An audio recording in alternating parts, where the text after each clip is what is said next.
शादी की तैयारी जोर शोर से चल रही थी। लगभग सभी मेहमानों को शादी के कार्ड भी भेजे जा चुके थे। कार्ड इंग्लिश में छपवाया गया था। भाई, लड़का विदेशी है तो कार्ड देशी क्यों छपे? अनुपमा की माँ सबसे ज़्यादा खुश थी।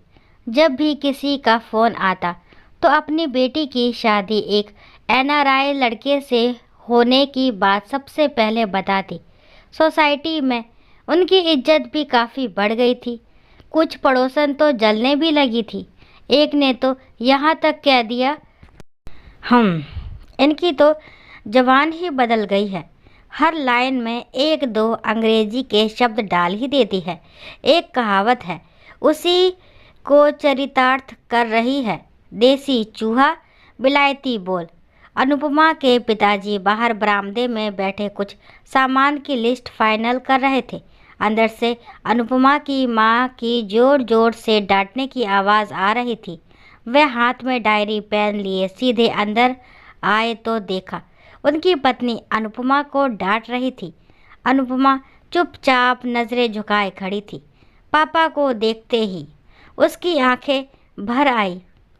पिता ने पास आकर जैसे ही उसके माथे पर हाथ रखा, वह रो पड़ी। पिता सब कुछ बर्दाश्त कर सकता है, पर अपनी लाडली की आंखों में आंसू नहीं देख सकता।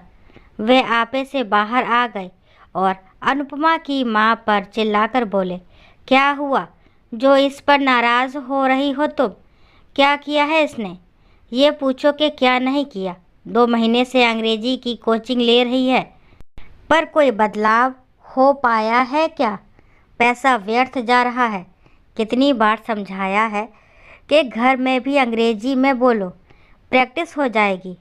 वहाँ विदेश में जाओगी तो दिक्कत नहीं होगी।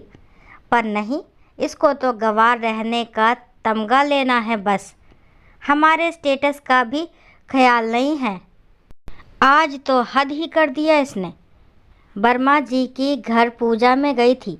मैंने इशारा किया था कि मुंह खोलना, तो इंग्लिश में ही। आदत से लाचार है। सबके बीच में माँ माँ करते आ गई वहाँ पर। तो क्या कहती तुम्हें? माँ हो तो माँ ही कहेगी ना। क्यों मॉम नहीं कह सकती थी? देखना, विदेश में जाके नाक कटवा देगी। अच्छा, तुम्हें अपनी बेटी की नहीं, नाक की चिंता ज़्यादा है ना? और नहीं तो क्या, दिमाग खराब हो गया है तुम्हारा। जब ज़रूरत पड़ेगी तब तो बोल लेगी वहाँ। अपने घर को विदेश बनाने की आवश्यकता नहीं है, समझी?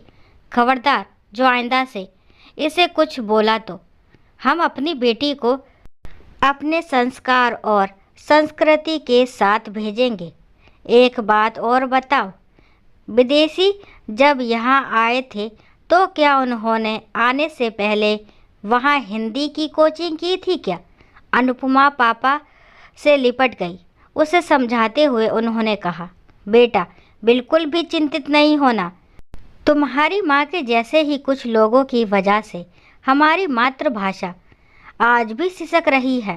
दोस्तों, आशा करती हूँ ये कहानी आपको ज़रूर पसंद आई होगी, और अगर कहानी पसंद आती है तो प्लीज़ मेरे चैनल को लाइक शेयर सब्सक्राइब करना ना भूलें।